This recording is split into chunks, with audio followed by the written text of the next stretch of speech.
नमस्कार, स्वागत है आपका संसद टीवी पर। मैं हूं मनोज वर्मा और आप देख रहे हैं हमारा खास कार्यक्रम मुद्दा आपका। आज हम बात करेंगे राज्यों में ईंधन बचत की पहल की। इस मुद्दे पर बात इसलिए क्योंकि हाल ही में मिडिल ईस्ट में जारी तनाव को देखते हुए प्रधानमंत्री नरेंद्र मोदी ने देशवासियों से ईंधन बचाने की अपील की थी। प्रधानमंत्री नरेंद्र मोदी ने खुद इस मुहिम की अगुवाई करते हुए अपने काफिले की गाड़ियों को आधे से भी कम करा दिया है। प्रधानमंत्री नरेंद्र मोदी की अपील के बाद अब इस अपील का असर राज्यों में दिखने लगा है। उत्तर प्रदेश, उत्तराखंड, राजस्थान, मध्य प्रदेश, गुजरात और दिल्ली की सरकारों ने कई महत्वपूर्ण फैसले किए हैं जिससे ईंधन की बचत हो सके। सरकारों के फैसलों में साफ जो असर दिखाई दे रहा है, उसके तहत सरकारें वर्क फ्रॉम होम को प्रमोट कर रही हैं और ये चाहती हैं कि जनता भी उसका अनुसरण करे, क्योंकि मुद्दा देश हित का है, राष्ट्र हित का है। सरकारों का मानना है कि जब सब मिलकर छोटे छोटे कदम उठाएंगे तभी हम इस बड़ी मुसीबत से निपट सकेंगे। अमेरिका, ईरान और इजरायल के बीच जारी तनाव के कारण अंतर्राष्ट्रीय बाजार में तेल की कीमतों पर असर पड़ा है। नतीजा यह है कि कच्चा तेल महंगा हो गया है और कई देशों में पेट्रोल डीजल की कीमतें तेजी से बढ़ी हैं। पाकिस्तान और मलेशिया जैसे देशों में दाम 50% से अधिक हो गए हैं। दुनिया भर में लगभग हर देश की अर्थव्यवस्था बुरी तरह प्रभावित हुई है।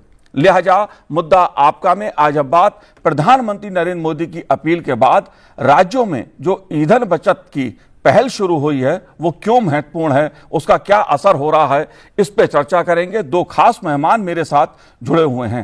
राज्यसभा सांसद सुजीत कुमार जी हमारे साथ जुड़े हैं। सुजीत जी, बहुत बहुत स्वागत है आपका संसद टीवी पर।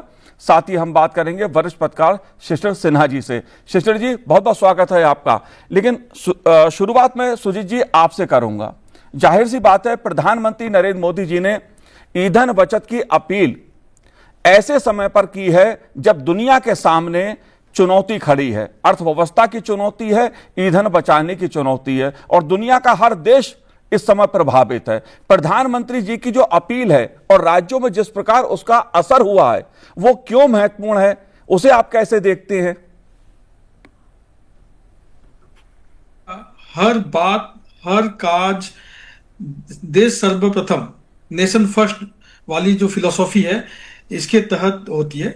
और देखिए, आज दुनिया में पहले कोविड, उसके बाद रशिया यूक्रेन की कॉन्फ्लिक्ट, उसके बाद ईरान मिडिल ईस्ट में कॉन्फ्लिक्ट आई, इजराइल पैलेस्टाइन, और अभी ईरान स्टेट ऑफ हॉर्मुज में ईरान, यूएस और बाकी सारे जो खाड़ी के देश में उनकी कॉन्फ्लिक्ट है। तो इसके चलते अभी जो हमारी जो फ्यूल इंपोर्ट है, 85% हमारी फ्यूल इंपोर्ट हम लोग करते हैं, खासकर खाड़ी के। तो हमारी जो इंपोर्ट बिल काफी बढ़ गई है, ठीक है। और दुनिया भर में अर्थव्यवस्था अभी एक रिसेशन की तरफ जा रहा है। ऐसे में भारत का अर्थव्यवस्था, मैं अभी भी कहता हूं कि बाकी देशों की तुलना में हमारी अर्थव्यवस्था अभी अच्छा है। देखिए, अभी हमारी जो जीडीपी ग्रोथ रेट है अभी भी 6 से 7% है, ठीक है। हमारी इन्फ्लेशन ऑल टाइम ये लो में है। अभी अनएम्प्लॉयमेंट अभी एक कम होके 5.1% पे है। तो ये एक जो विश्व में बहुत कम देशों हैं जहाँ पे इतनी हेल्दी ग्रोथ है और इन्फ्लेशन कम है और अनएम्प्लॉयमेंट कम है। लेकिन प्रधानमंत्री ने जो देशों को जो अपील की है, ये देखिए एक परिस्थिति है, एक वैश्विक परिस्थिति है जिसमें हम कोलेटरल डैमेज में हैं। इसमें हमारी अर्थव्यवस्था इससे भी बुरी हो सकती, लेकिन because of good policy, because of good policy governance, physical governance, हम लोग बहुत अच्छा एक स्थिति है। लेकिन हमारी आज की जो फॉरेन रिजर्व्स है ये हमेशा के लिए नहीं रहेगी, 11 महीने के लिए है। अगर यहाँ पे कॉन्फ्लिक्ट बहुत लंबा चलती है तो हम लोग जब खरीदते हैं, खरीदते हैं, फर्टिलाइजर्स खरीदते हैं या फिर फ्यूल खरीदते हैं, तो हम लोग को डॉलर में पेमेंट करना होता है।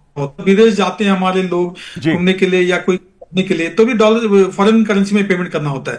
तो ये पे चलते प्रधानमंत्री जी ने देशवासियों को अपील किया है कि देखिए, बहुत ही छोटी छोटी चीजें, बहुत ज्यादा कुछ करने के लिए नहीं कहा प्रधानमंत्री जी ने। और ये पहली बात नहीं है, आपको याद होगा 2 साल पहले प्रधानमंत्री जी ने एक शुरू की थी life mission, life for environment, उन्होंने छोटी छोटी बातें कही थी कि हमारी जिंदगी में हम लोग छोटी छोटी बदलाव लाएंगे, जहां पे जरूरत नहीं है AC fan light switch off करेंगे, जहां पे टैप लीक हो रहा है उसको ठीक करेंगे ताकि की बर्बादी ना हो। ऐसी छोटी चीजों से हम लोग जो ग्लोबल वार्मिंग, क्लाइमेट चेंज जैसे वैसे जो बड़े समस्या है, इस लोग अपने लेवल पे हम लोग उसके लिए काम कर सकते हैं। और जो देशभक्ति का, जितने भी देश के लिए जो लोग हैं वही लोग देशभक्त होते हैं, या जो लोग सरहद पे देश के लिए तैनात रहते हैं वो लोग हैं। हम लोग भी अपनी देशभक्ति दिखा सकते हैं छोटी छोटी चीजों से करके, ठीक है। और ये सिर्फ देश के लिए फायदेमंद होगा ये नहीं है। जैसे कम तेल इस्तेमाल करने के लिए प्रधानमंत्री जी ने सलाह दिया, 10% हम लोग अपने कुकिंग में कम तेल इस्तेमाल करेंगे तो इससे हेल्दी लाइफस्टाइल भी होगी और हमारा सेहत भी अच्छा रहेगा। जी। हम लोग साइकिल ज्यादा इस्तेमाल करेंगे तो हेल्दी नेशन बिल्ड होगा। तो ये सब चीजें देश के लिए तो जरूरी है ही, लेकिन एक इंडिविजुअल लेवल पे भी ये प्रधानमंत्री जी का जो अपील है ये सबको पसंद आता है। और जी। खासकर देखिए वो खुद ही walks the talk, he is not a politician who is a उन्होंने जिस दिन कहा उसके दूसरे दिन उन्होंने कितनी उनके लिए सुरक्षा की बड़ी चिंता है। जिसके प्रधानमंत्री हैं, दुनिया के one of the most targeted political leaders हैं वो, लेकिन फिर भी उन्होंने अपनी कॉन्वॉय की जो सिक्योरिटी है एसपीजी को बोल के आधा कर दिया जी। है। और उनके देखते हुए बाकी सारे राज्यों के मुख्यमंत्री और बाकी मंत्रियां भी हैं, उन्होंने भी बहुत सारा अपने जो यूसेज ऑफ जो उसको कम कर दिया। तो यही प्रधानमंत्री का जो एक इंस्पिरेशन है, पूरे देश को इंस्पायर करते हैं, ये उससे सबसे ये स्पष्ट इससे पता चलता है।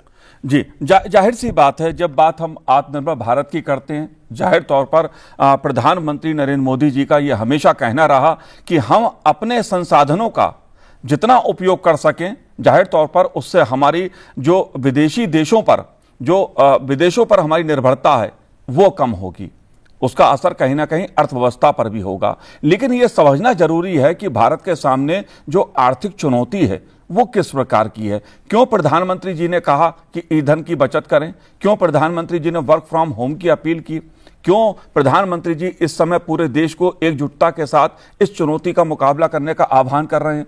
शिवशंकर सिन्हा जी, मैं आपसे जानना चाहता हूं, ठीक है प्रधानमंत्री जी ने अपील की, राष्ट्र हित में अपील की, पूरे देश उनकी अपील को मान भी रहा है, राज्यों में कदम उठाए जा रहे हैं, हर राज्य सरकार ईंधन बचत कैसे हो, कैसे वर्क फ्रॉम होम किया जाए, इसको लेकर महत्वपूर्ण फैसले कर रही है।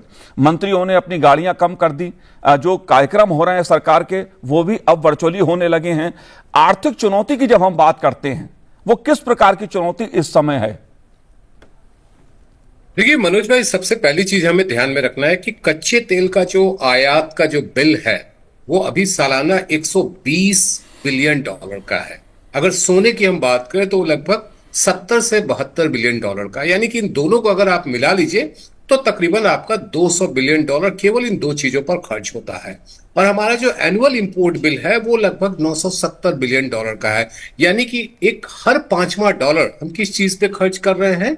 कच्चे तेल और सोने के ऊपर। अब देखिए, कच्चे तेल हमारे लिए एक जरूरी है, हमारे लिए ईंधन की एक जरूरत है, और वहां पर 88% हम आयात करते हैं कच्चे तेल का। हमारे पास रिफाइनरी बहुत बड़ी है, हमारी क्षमता बहुत वहां पे है, तो हम उसका एक इस्तेमाल अपने ही देश में नहीं बल्कि प्रोसेस करके हम बाहर के देशों में भी कर सकते हैं, जिससे थोड़ी हमें अर्निंग होती है। लेकिन महत्वपूर्ण बात यह है कि हमारे पास जो डॉलर में भुगतान करना है वो तो सीमित है। तो आज के दिन में, आज अगर हम डॉलर की कीमत देखें तो लगभग 96 रुपए हो चुके हैं। हर दिन तेल कंपनियों को दाम से, जो लागत से कम पे बेचने की वजह से 1000 करोड़ रुपए का घाटा हो रहा है। तो इन सब परिस्थितियों में आपके पास विकल्प क्या है? विकल्प यह है कि आप कितना संयम हो सकते हैं। देखिए, अर्थशास्त्र का बहुत ही मूल सिद्धांत है, सामान्य सिद्धांत है।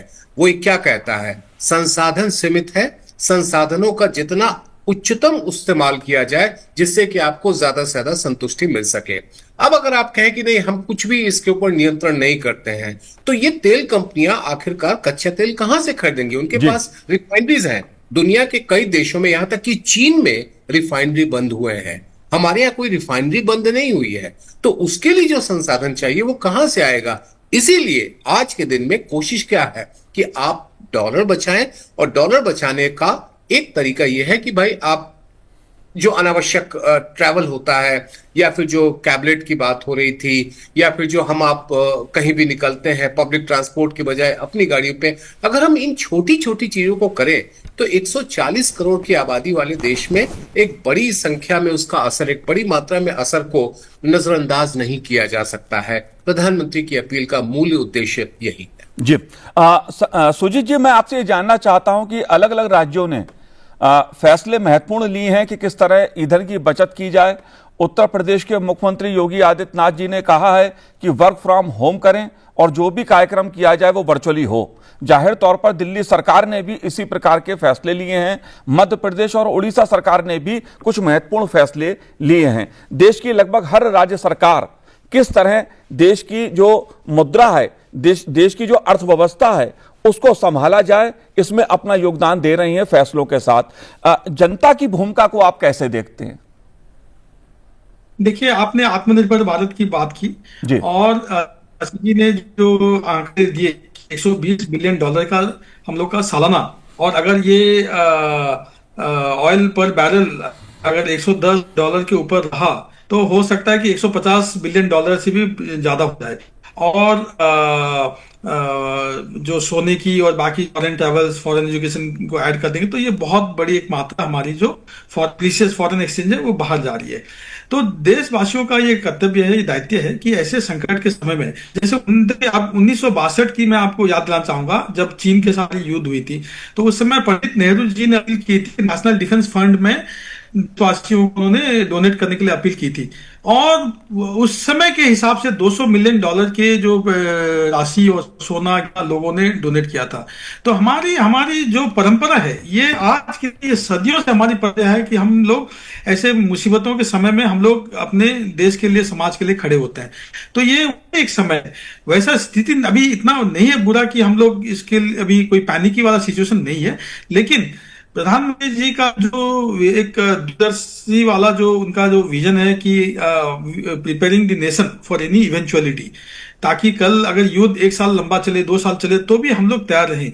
तो अभी हमारा जो फॉरेन रिजर्व्स को प्रिजर्व करना है, हमारा जो फ्यूल को प्रिजर्व करना है, उन्होंने किसानों को कहा है कि किसान 50% नेचुरल ऑर्गेनिक फार्मिंग के तरफ चलें, ऑर्गेनिक फर्टिलाइजर्स यूज करें। देखिए, इससे एक तो हमारा जो फर्टिलाइजर बिल कम होगा क्योंकि हम लोग फर्टिलाइजर इंपोर्ट ही करते हैं, और दूसरा है कि जो खेत की जो ये होती है फर्टिलिटी वो अच्छी रहेगी, और जो ऑर्गेनिक खाने से देशवासियों की सेहत भी अच्छी रहेगी। तो देखिए, ये प्रधानमंत्री जी दिल्ली में बैठ के ये अपील नहीं कर सकते, जो ये इसको सब नहीं कर सकते जब तक देशवासी उनका हाथ, उनका साथ ना दे। ठीक है, स्वच्छ भारत मिशन जब उन्होंने अनाउंस किया लाल किले से, तो देशवासियों ने एकजुट होकर उनका साथ दिया, तभी स्वच्छ भारत मिशन एक मूवमेंट बना।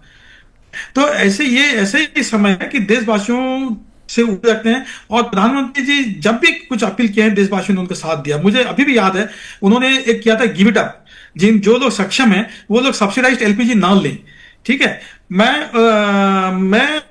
मेरे को पता नहीं था कि हम लोग सब्सिडाइज एलपीजी लेते हैं। मैं खुद बता रहा हूँ कि मैं एलपीजी ले रहा था, सब्सिडाइज एलपीजी। तो जब भी प्रधानमंत्री जी का तो उसी दिन मैंने I give up my subsidy, और मैंने बहुत मित्रों ने ऐसे किया, क्योंकि उनके जो एक अपील में एक ये रहता है कि ये देश के लिए कह रहे हैं, not because of his personal interest. और जब खुद ही उसको वो अपनी जिंदगी में अपनाते हैं तो देशवासियों को लगता है कि नहीं, जब प्रधानमंत्री, देश के प्रधानमंत्री खुद जो कह रहे हैं, he is walking that talk, तो हम लोग को भी साथ देना चाहिए। आखिरकार ये हमारा ही देश है, तो नेशन फर्स्ट वाली फिलोसॉफी हमारी सरकार की, हमारी पार्टी की, हमेशा देश ही प्रथम रहती है। तो इसी जो अपील उन्होंने किया है, इसको देशवासी भी सपोर्ट कर रहे हैं। मैं बहुत गर्व के साथ और खुशी के साथ कह रहा हूं कि पूरे देश भर से ये सूचना आ रही है कि देशवासियों प्रधानमंत्री जी के ऊपर भरोसा करके उनका जो उन्होंने जो अपील की है पूरी देश को, उसको सफल बनाने के लिए उनका साथ दे रहे हैं। जाहिर तौर पे अगर हम बात मध्य प्रदेश की करें तो मध्य प्रदेश में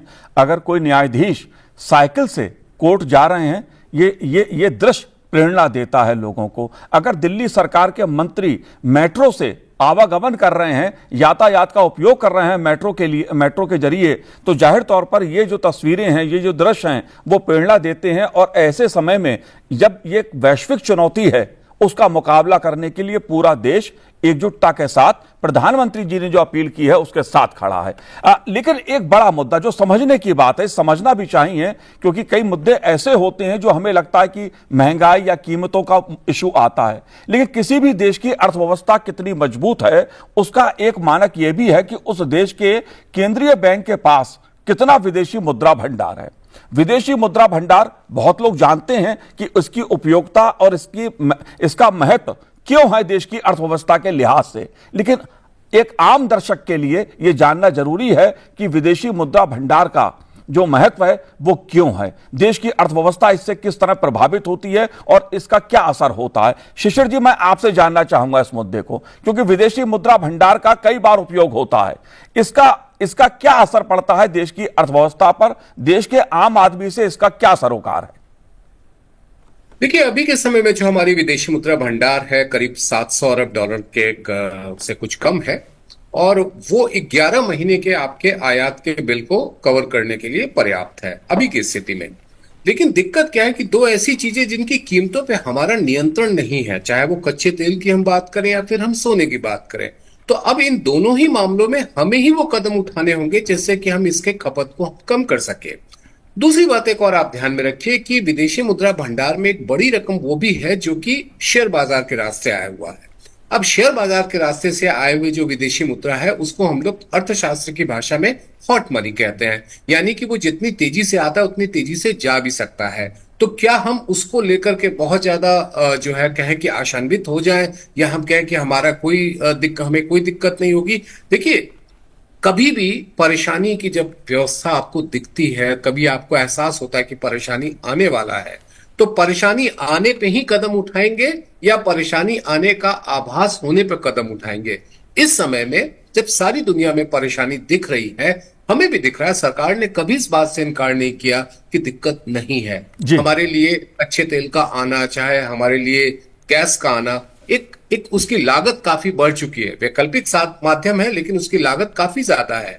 तो इन सारी परिस्थितियों में हमारे आपके पास एक विकल्प क्या है कि हम उस एहसास को हम कितनी जल्दी भांप सकते हैं और उसके हिसाब से कदम उठाते हैं। तो विदेशी मुद्रा भंडार आपको दो चीजों की तरफ ध्यान दिलाता है।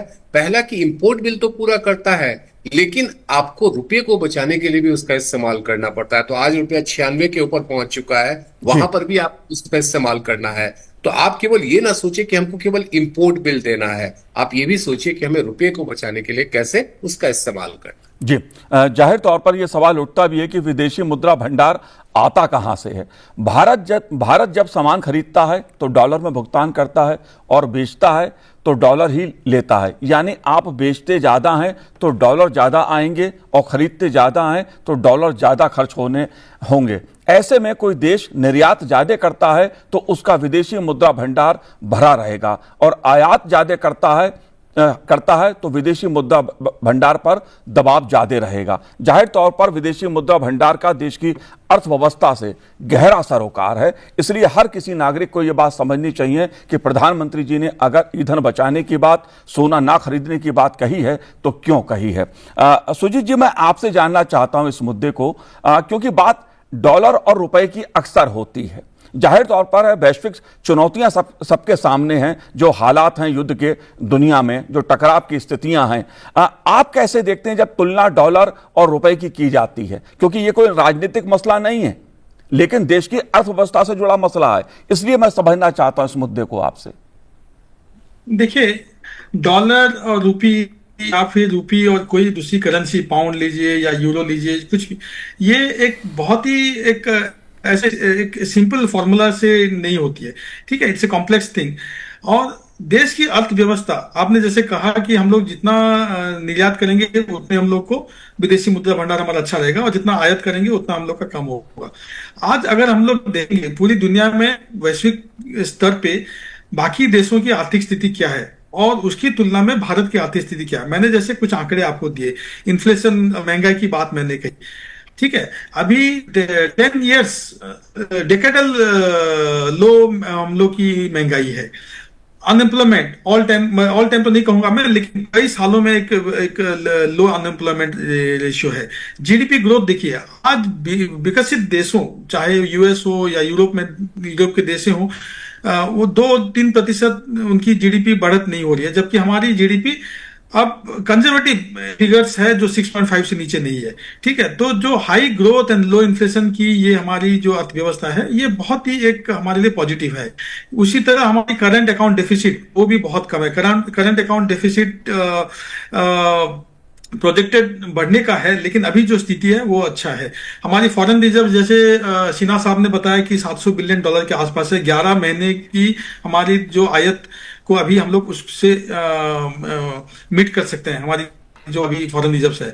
तो ऐसी स्थिति में क्योंकि पूरी दुनिया में एक माहौल है जिसमें हमारा कोई रोल नहीं है, हम लोग कोलेटरल डैमेज है। ठीक है, तो हम लोग कोशिश करेंगे कि अपने घर को कैसे अच्छे से रखें, हमारे जो आदतें हैं उसको कैसे सुधार लाएं उसमें, और दुनिया में जो है उसमें जब हमारी है तो उसको तो हम लोग कुछ कर ही नहीं सकते। लेकिन because of political will, because of good leadership, आज हमारे देश, देखिए आप कोविड के बाद भी पूरी दुनिया जब लड़ रही थी कोविड के, तो 140 करोड़ जनता को 2-2 वैक्सीन देना, महंगाई नहीं बढ़ने देना, ये कोई छोटी चीज नहीं है। आज देखिए पाकिस्तान की आपने जिक्र किया, जहां पे 50-60 रुपए पर लीटर डीजल पेट्रोल प्राइस बढ़ा, देखिए हमारे यहाँ पे नहीं बढ़ा। ठीक है, प्रधान अभी आगे बढ़ने का संभावना है, लेकिन क्योंकि आम जनता पे बोझ ना आए, ये जरूर प्रधानमंत्री जी का और हमारी सरकार की कोशिश रही है। और जो प्रधानमंत्री जी ने बार बार पूरे देश को आश्वासन दिया है कि हमारी जितनी भी परिस्थिति दुनिया में खराब हो, हम जरूर उसका मुकाबला करेंगे और देशवासियों पे, कॉमन सिटीजन पे जैसे कोई ज्यादा बोझ ना आए, इसकी पूरी कोशिश रहेगी।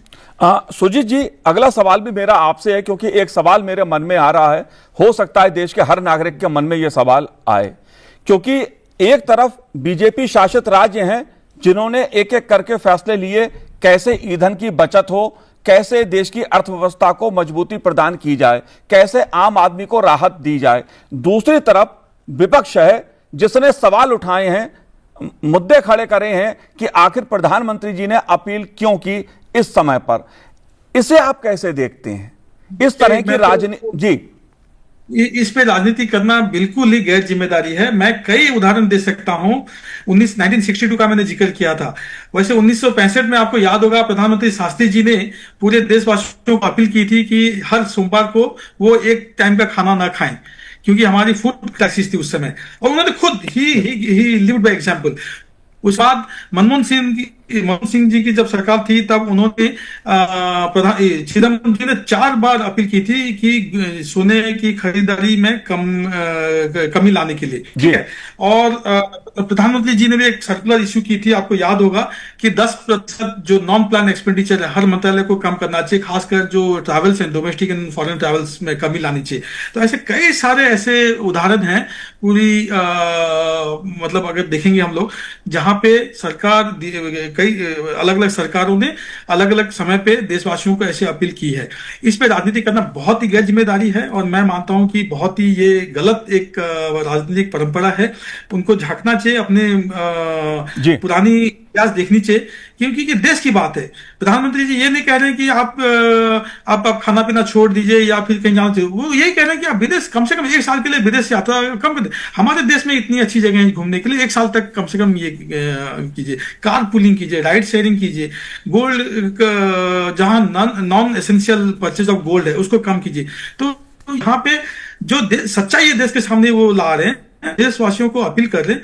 तो देखिए ये जमीन से जुड़े हुए लोग नहीं है, विपक्ष के लोग। अब खुद देखिए 5 राज्यों में जो परिणाम आया है, इससे पता चल जाता है कि देश के लोग, देश की जनता किसके साथ है। तो ये चाहे कुछ भी बोले, इनकी बातों में कोई देशवासियों पे असर नहीं होने वाला है। मैंने ये सवाल इसलिए उठाया, ये मुद्दा इसलिए उठाया क्योंकि खाड़ी के देशों में करीब 90 लाख भारतीय कामगार हैं, और वे कामगार जो भारत पैसा भेजते थे उस पर असर पड़ा है। इसलिए मैंने ये मुद्दा उठाया, क्योंकि अगर बात हम केरल की करें तो बहुत बड़ी संख्या में खाड़ी के देशों में केरल के नागरिक वहां काम करते हैं, और जो राशि वो भारत भेजते हैं, जो धन भेजते हैं, उससे कहीं ना कहीं देश की अर्थव्यवस्था भी मजबूत होती है। लेकिन परिस्थितियों के चलते उस पर भी असर पड़ा है। एक और मुद्दा जो शिशिर जी मैं आपसे जानना चाहता हूं, क्योंकि बात जब सोने की आती है तो जाहिर सी बात है भारतीय संस्कृति में सोने का, भारतीय जीवन में सोने का बड़ा महत्व है। लेकिन सोने पर का जो संकट खड़ा हुआ है सोने के जरिए, वो क्यों, उसको लेकर भी सवाल और एक मुद्दा उठता है।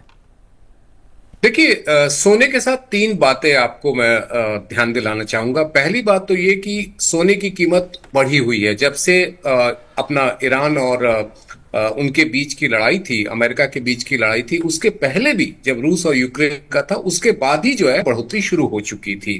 तो ये काफी समय से सोने के भाव लगातार बढ़ रहे हैं। आज के दिन में देखिए 150 160 के लगभग हो चुका है।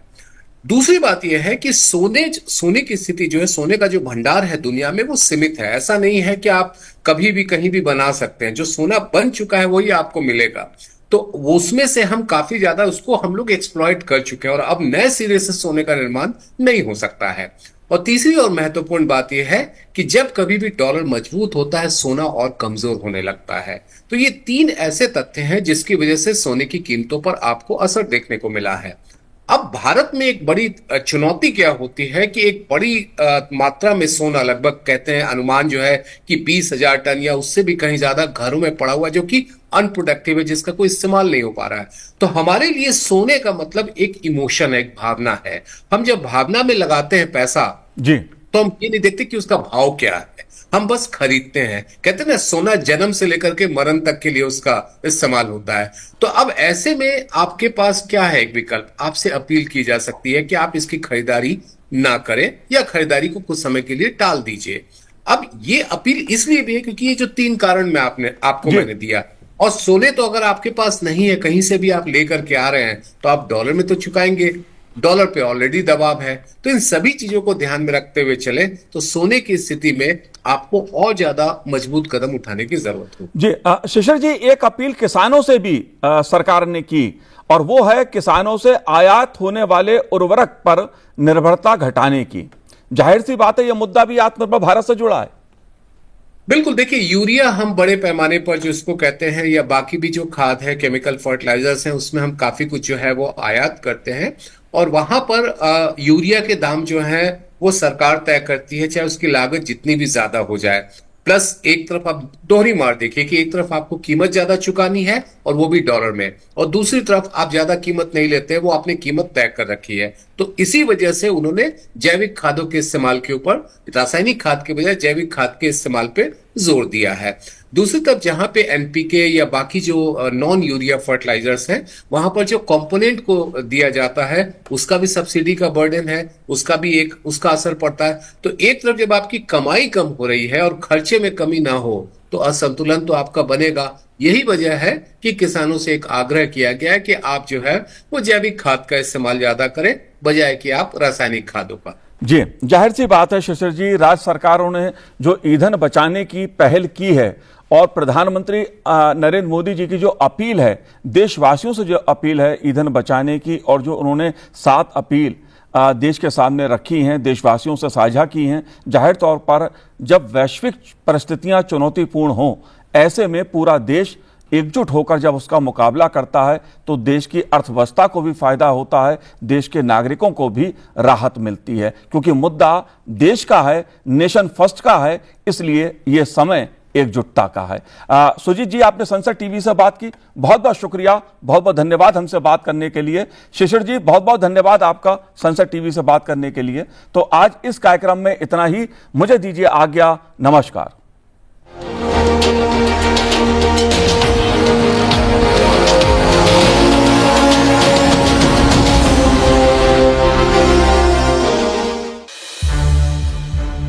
संसद टीवी के और भी प्रोग्राम्स देखने के लिए सब्सक्राइब करें हमारा YouTube चैनल, और हाँ, इन्हें लाइक और शेयर करना ना भूलें।